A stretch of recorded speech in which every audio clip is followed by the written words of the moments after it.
ಮಧ್ಯಪ್ರಾಚ್ಯದಲ್ಲಿ Iran ಯುದ್ಧ ತೀವ್ರಗೊಂಡ ಬೆನ್ನಲ್ಲೇ ಭಾರತಕ್ಕೆ ಮತ್ತೊಂದು ಬಿಗ್ ಶಾಕ್ ಎದುರಾಗಿದೆ. ರಷ್ಯಾದಿಂದ ರಿಯಾಯಿತಿ ದರದಲ್ಲಿ ಕಚ್ಚಾ ತೈಲ ಖರೀದಿಸಲು ಅಮೆರಿಕ ನೀಡಿದ್ದ ವಿಶೇಷ ವಿನಾಯಿತಿಯ ಅವಧಿ ಮೇ 16ಕ್ಕೆ ಮುಕ್ತಾಯಗೊಂಡಿದೆ. ಜಾಗತಿಕ ಇಂಧನ ಮಾರುಕಟ್ಟೆಯಲ್ಲಿ ತಲ್ಲಣ ಸೃಷ್ಟಿಸಿರುವಂತಹ ಈ ಬೆಳವಣಿಗೆಯಿಂದ ಭಾರತದಲ್ಲಿ ಪೆಟ್ರೋಲ್ ಮತ್ತು ಡೀಸೆಲ್ ಬೆಲೆ ಮತ್ತೆ ಗಗನಕ್ಕೇರುತ್ತಾ ಅಮೆರಿಕದ ನಿಯಮ ಉಲ್ಲಂಘಿಸಿ ರಷ್ಯಾದಿಂದ ಆಯಿಲ್ ಖರೀದಿ ಮಾಡಿದ್ರೆ ಭಾರತ ಎದುರಿಸಬೇಕಾದ ಸವಾಲುಗಳೇನು? ಇಲ್ಲಿದೆ ಒಂದು ಕಂಪ್ಲೀಟ್ ರಿಪೋರ್ಟ್.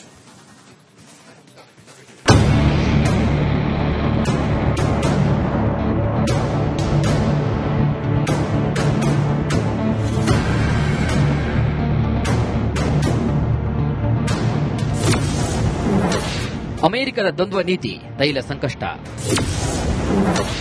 ದೇಶದಲ್ಲಿ ಮತ್ತೆ ಹೆಚ್ಚಾಗುತ್ತಾ ಇಂಧನ ದರ. ಹೌದು, ಕಳೆದ ಫೆಬ್ರವರಿಯಿಂದ ಮಧ್ಯಪ್ರಾಚ್ಯದಲ್ಲಿ ಇರಾನ್ ಯುದ್ಧ ಆರಂಭವಾದಾಗಿನಿಂದ ಜಾಗತಿಕ ತೈಲ ಸಾಗಣೆಯ ಪ್ರಮುಖ ಮಾರ್ಗವಾದ ಹಾರ್ಮುಜ್ ಜಲಸಂಧಿ ಬಹುತೇಕ ಬಂದಾಗಿದೆ. ಇದರಿಂದಾಗಿ ಭಾರತಕ್ಕೆ ಕೊಲ್ಲಿ ರಾಷ್ಟ್ರಗಳಿಂದ ಬರುತ್ತಿದ್ದಂತಹ ತೈಲ ಪೂರೈಕೆಯಲ್ಲಿ ಭಾರಿ ಪ್ರಮಾಣದ ವ್ಯತ್ಯಯವಾಗಿತ್ತು. ಈ ಬಿಕ್ಕಟ್ಟನ್ನು ನಿಭಾಯಿಸಲು ಮತ್ತು ಜಾಗತಿಕ ಮಾರುಕಟ್ಟೆಯಲ್ಲಿ ತೈಲ ಬೆಲೆ ನಿಯಂತ್ರಿಸಲು ಅಮೆರಿಕ ಸರ್ಕಾರ ಭಾರತ ಸೇರಿದಂತೆ ಹಲವು ದೇಶಗಳಿಗೆ ರಷ್ಯಾದಿಂದ ಮುಕ್ತವಾಗಿ ತೈಲವನ್ನು ಖರೀದಿಸಲು ವಿಶೇಷ ವಿನಾಯಿತಿ ಕೂಡ ನೀಡಿತ್ತು. ಆದರೆ ಈ ವಿನಾಯಿತಿಯ ಅವಧಿ ಮೇ 16ಕ್ಕೆ ಕೊನೆಗೊಂಡಿದ್ದು ಅಮೆರಿಕದ ಟ್ರಂಪ್ ಆಡಳಿತ ಇದನ್ನು ಸದ್ಯಕ್ಕೆ ವಿಸ್ತರಿಸಿಲ್ಲ.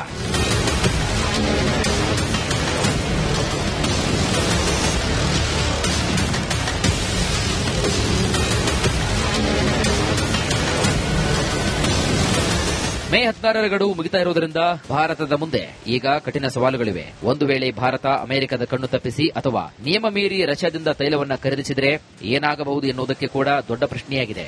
ಭಾರತವು ಪ್ರಸ್ತುತ ದಿನಕ್ಕೆ ಸುಮಾರು 1.9 ರಿಂದ 2.3 ಮಿಲಿಯನ್ ಬ್ಯಾರೆಲ್ ತೈಲವನ್ನು ರಷ್ಯಾದಿಂದ ಆಮದು ಮಾಡಿಕೊಳ್ಳಲಾಗುತ್ತಿದೆ. ರಷ್ಯಾದ ತೈಲ ಪೂರೈಕೆ ಕಡಿಮೆಯಾದರೆ ಭಾರತದ ಮೇಲೆ ನೇರ ಪರಿಣಾಮ ಬೀರಲಿದೆ.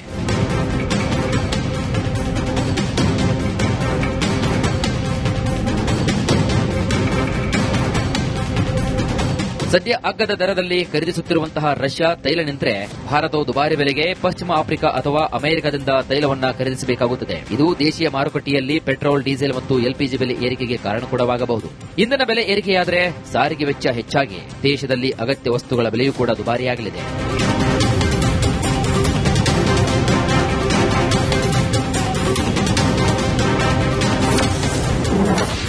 ಅಮೆರಿಕ ಮುನಿಸಿಕೊಂಡ್ರೆ ಭಾರತಕ್ಕೇನು ನಷ್ಟ? ಒಂದೆಡೆ ಅಮೆರಿಕದ ನಿರ್ಬಂಧದ ಬೇಲಿ, ಇನ್ನೊಂದು ಕಡೆಗೆ ರಷ್ಯಾದೊಂದಿಗಿನ ದಶಕಗಳ ಕಾಲ ಸ್ನೇಹದ ಹಾದಿ. ಈ ಇಬ್ಬರು ಜಾಗತಿಕ ನಾಯಕರ ನಡುವೆ ಭಾರತ ಈಗ ಹಗ್ಗದ ಮೇಲಿನ ನಡಿಗೆಯಂತಾಗಿದೆ. ಒಂದು ವೇಳೆ ಅಮೆರಿಕ ಮುನಿಸಿಕೊಂಡ್ರೆ ಭಾರತದ ಮೇಲೆ ರಾಜತಾಂತ್ರಿಕ ಒತ್ತಡ ಹೆಚ್ಚಾಗಲಿದೆ. ಅಮೆರಿಕ ನೇರ ನಿರ್ಬಂಧ ಹೇರದೇ ಇದ್ರೂ ದ್ವಿಪಕ್ಷೀಯ ವ್ಯಾಪಾರ ಮತ್ತು ತಂತ್ರಜ್ಞಾನ ವಿನಿಮಯದಲ್ಲಿ ಕಠಿಣ ನಿಲುವು ಕೂಡ ತಿಳಿಯಬಹುದು. ಇದರಿಂದ ಅಮೆರಿಕದ ಜೊತೆಗಿರುವಂತಹ ಸಂಬಂಧ ಹಳಸಬಹುದು.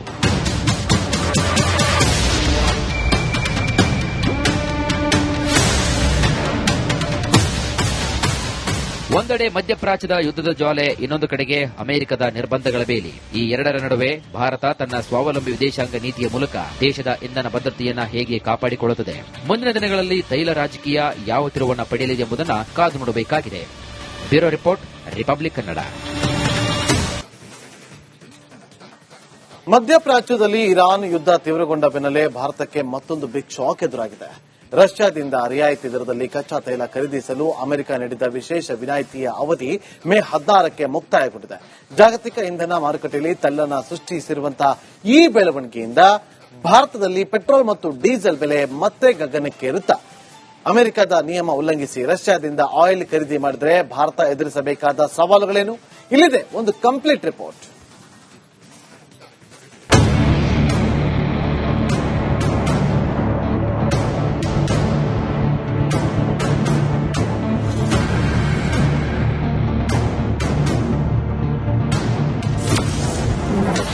ಅಮೆರಿಕದ ದ್ವಂದ್ವ ನೀತಿ, ತೈಲ ಸಂಕಷ್ಟ,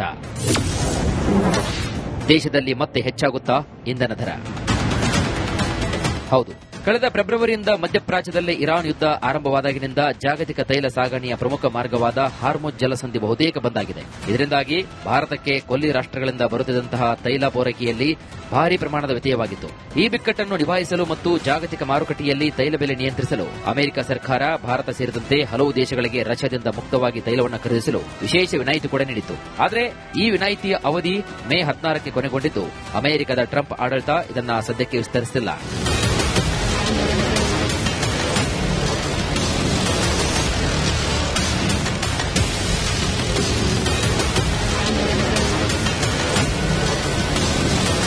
ಮೇ 16ರ ಗಡುವು ಮುಗಿತಾ ಇರುವುದರಿಂದ ಭಾರತದ ಮುಂದೆ ಈಗ ಕಠಿಣ ಸವಾಲುಗಳಿವೆ. ಒಂದು ವೇಳೆ ಭಾರತ ಅಮೆರಿಕದ ಕಣ್ಣು ತಪ್ಪಿಸಿ ಅಥವಾ ನಿಯಮ ಮೀರಿ ರಷ್ಯಾದಿಂದ ತೈಲವನ್ನ ಖರೀದಿಸಿದರೆ ಏನಾಗಬಹುದು ಎನ್ನುವುದಕ್ಕೆ ಕೂಡ ದೊಡ್ಡ ಪ್ರಶ್ನೆಯಾಗಿದೆ.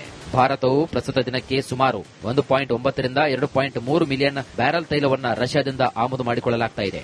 ರಷ್ಯಾದ ತೈಲ ಪೂರೈಕೆ ಕಡಿಮೆಯಾದರೆ ಭಾರತದ ಮೇಲೆ ನೇರ ಪರಿಣಾಮ ಬೀರಲಿದೆ.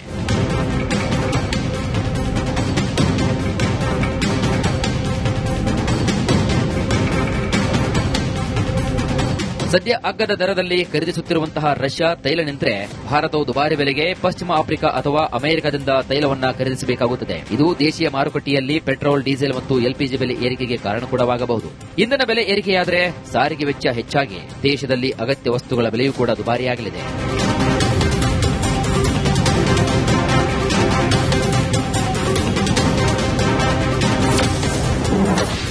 ಅಮೆರಿಕ ಮುನಿಸಿಕೊಂಡ್ರೆ ಭಾರತಕ್ಕೇನು ನಷ್ಟ? ಒಂದೆಡೆ ಅಮೆರಿಕದ ನಿರ್ಬಂಧದ ಬೇಲಿ, ಇನ್ನೊಂದು ಕಡೆಗೆ ರಷ್ಯಾದೊಂದಿಗಿನ ದಶಕಗಳ ಕಾಲ ಸ್ನೇಹದ ಹಾದಿ. ಈ ಇಬ್ಬರು ಜಾಗತಿಕ ನಾಯಕರ ನಡುವೆ ಭಾರತ ಈಗ ಹಗ್ಗದ ಮೇಲಿನ ನಡಿಗೆಯಂತಾಗಿದೆ. ಒಂದು ವೇಳೆ ಅಮೆರಿಕ ಮುನಿಸಿಕೊಂಡ್ರೆ ಭಾರತದ ಮೇಲೆ ರಾಜತಾಂತ್ರಿಕ ಒತ್ತಡ ಹೆಚ್ಚಾಗಲಿದೆ. ಅಮೆರಿಕ ನೇರ ನಿರ್ಬಂಧ ಹೇರದೇ ಇದ್ರೂ ದ್ವಿಪಕ್ಷೀಯ ವ್ಯಾಪಾರ ಮತ್ತು ತಂತ್ರಜ್ಞಾನ ವಿನಿಮಯದಲ್ಲಿ ಕಠಿಣ ನಿಲುವು ಕೂಡ ತೆಳೆಯಬಹುದು. ಇದರಿಂದ ಅಮೆರಿಕದ ಜೊತೆಗಿರುವಂತಹ ಸಂಬಂಧ ಹಳಸಬಹುದು.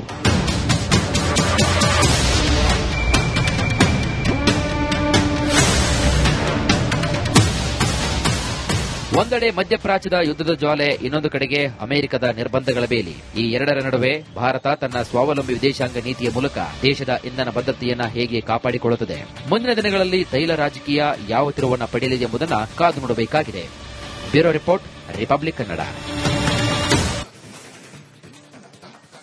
ಮಧ್ಯಪ್ರಾಚ್ಯದಲ್ಲಿ ಇರಾನ್ ಯುದ್ಧ ತೀವ್ರಗೊಂಡ ಬೆನ್ನಲ್ಲೇ ಭಾರತಕ್ಕೆ ಮತ್ತೊಂದು ಬಿಗ್ ಶಾಕ್ ಎದುರಾಗಿದೆ. ರಷ್ಯಾದಿಂದ ರಿಯಾಯಿತಿ ದರದಲ್ಲಿ ಕಚ್ಚಾ ತೈಲ ಖರೀದಿಸಲು ಅಮೆರಿಕ ನೀಡಿದ ವಿಶೇಷ ವಿನಾಯಿತಿಯ ಅವಧಿ ಮೇ 16ಕ್ಕೆ ಮುಕ್ತಾಯಗೊಂಡಿದೆ. ಜಾಗತಿಕ ಇಂಧನ ಮಾರುಕಟ್ಟೆಯಲ್ಲಿ ತಲ್ಲಣ ಸೃಷ್ಟಿಸಿರುವಂತಹ ಈ ಬೆಳವಣಿಗೆಯಿಂದ ಭಾರತದಲ್ಲಿ ಪೆಟ್ರೋಲ್ ಮತ್ತು ಡೀಸೆಲ್ ಬೆಲೆ ಮತ್ತೆ ಗಗನಕ್ಕೇರುತ್ತಾ?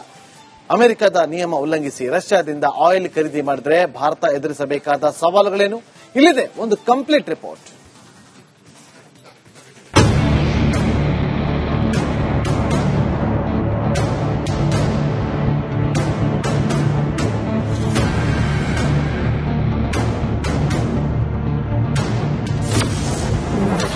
ಅಮೆರಿಕದ ದ್ವಂದ್ವ ನೀತಿ, ತೈಲ ಸಂಕಷ್ಟ. ದೇಶದಲ್ಲಿ ಮತ್ತೆ ಹೆಚ್ಚಾಗುತ್ತಾ ಇಂಧನ ದರ? ಹೌದು, ಕಳೆದ ಫೆಬ್ರವರಿಯಿಂದ ಮಧ್ಯಪ್ರಾಚ್ಯದಲ್ಲಿ ಇರಾನ್ ಯುದ್ಧ ಆರಂಭವಾದಾಗಿನಿಂದ ಜಾಗತಿಕ ತೈಲ ಸಾಗಣೆಯ ಪ್ರಮುಖ ಮಾರ್ಗವಾದ ಹಾರ್ಮುಜ್ ಜಲಸಂಧಿ ಬಹುತೇಕ ಬಂದಾಗಿದೆ. ಇದರಿಂದಾಗಿ ಭಾರತಕ್ಕೆ ಕೊಲ್ಲಿ ರಾಷ್ಟ್ರಗಳಿಂದ ಬರುತ್ತಿದ್ದಂತಹ ತೈಲ ಪೂರೈಕೆಯಲ್ಲಿ ಭಾರಿ ಪ್ರಮಾಣದ ವ್ಯತ್ಯಯವಾಗಿತ್ತು. ಈ ಬಿಕ್ಕಟ್ಟನ್ನು ನಿಭಾಯಿಸಲು ಮತ್ತು ಜಾಗತಿಕ ಮಾರುಕಟ್ಟೆಯಲ್ಲಿ ತೈಲ ಬೆಲೆ ನಿಯಂತ್ರಿಸಲು ಅಮೆರಿಕ ಸರ್ಕಾರ ಭಾರತ ಸೇರಿದಂತೆ ಹಲವು ದೇಶಗಳಿಗೆ ರಷ್ಯಾದಿಂದ ಮುಕ್ತವಾಗಿ ತೈಲವನ್ನು ಖರೀದಿಸಲು ವಿಶೇಷ ವಿನಾಯಿತಿ ಕೂಡ ನೀಡಿತು. ಆದರೆ ಈ ವಿನಾಯಿತಿಯ ಅವಧಿ ಮೇ 16ಕ್ಕೆ ಕೊನೆಗೊಂಡಿದ್ದು ಅಮೆರಿಕದ ಟ್ರಂಪ್ ಆಡಳಿತ ಇದನ್ನು ಸದ್ಯಕ್ಕೆ ವಿಸ್ತರಿಸಿಲ್ಲ.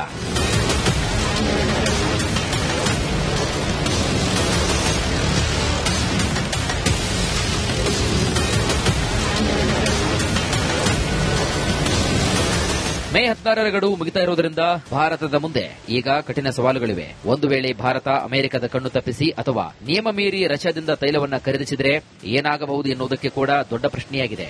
ಭಾರತವು ಪ್ರಸ್ತುತ ದಿನಕ್ಕೆ ಸುಮಾರು 1.9 ರಿಂದ 2.3 ಮಿಲಿಯನ್ ಬ್ಯಾರಲ್ ತೈಲವನ್ನ ರಷ್ಯಾದಿಂದ ಆಮದು ಮಾಡಿಕೊಳ್ಳಲಾಗ್ತಾ ಇದೆ. ರಷ್ಯಾದ ತೈಲ ಪೂರೈಕೆ ಕಡಿಮೆಯಾದರೆ ಭಾರತದ ಮೇಲೆ ನೇರ ಪರಿಣಾಮ ಬೀರಲಿದೆ.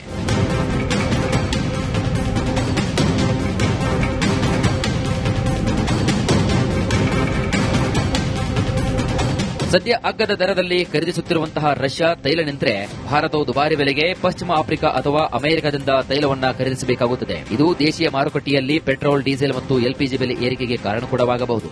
ಇಂಧನ ಬೆಲೆ ಏರಿಕೆಯಾದರೆ ಸಾರಿಗೆ ವೆಚ್ಚ ಹೆಚ್ಚಾಗಿ ದೇಶದಲ್ಲಿ ಅಗತ್ಯ ವಸ್ತುಗಳ ಬೆಲೆಯೂ ಕೂಡ ದುಬಾರಿಯಾಗಲಿದೆ.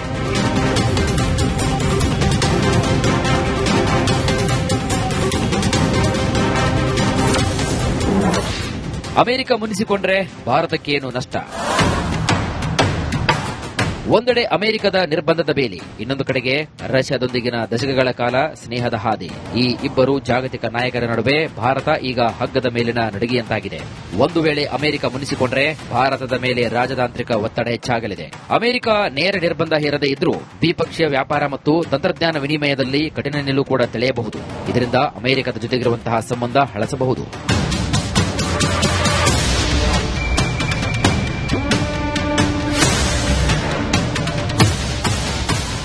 ಒಂದೆಡೆ ಮಧ್ಯಪ್ರಾಚ್ಯದ ಯುದ್ಧದ ಜ್ವಾಲೆ, ಇನ್ನೊಂದು ಕಡೆಗೆ ಅಮೆರಿಕದ ನಿರ್ಬಂಧಗಳ ಬೇಲಿ. ಈ ಎರಡರ ನಡುವೆ ಭಾರತ ತನ್ನ ಸ್ವಾವಲಂಬಿ ವಿದೇಶಾಂಗ ನೀತಿಯ ಮೂಲಕ ದೇಶದ ಇಂಧನ ಭದ್ರತೆಯನ್ನ ಹೇಗೆ ಕಾಪಾಡಿಕೊಳ್ಳುತ್ತದೆ? ಮುಂದಿನ ದಿನಗಳಲ್ಲಿ ತೈಲ ರಾಜಕೀಯ ಯಾವ ತಿರುವನ್ನ ಪಡೆಯಲಿದೆ ಎಂಬುದನ್ನು ಕಾದು ನೋಡಬೇಕಾಗಿದೆ. Bureau report, republic Kannada.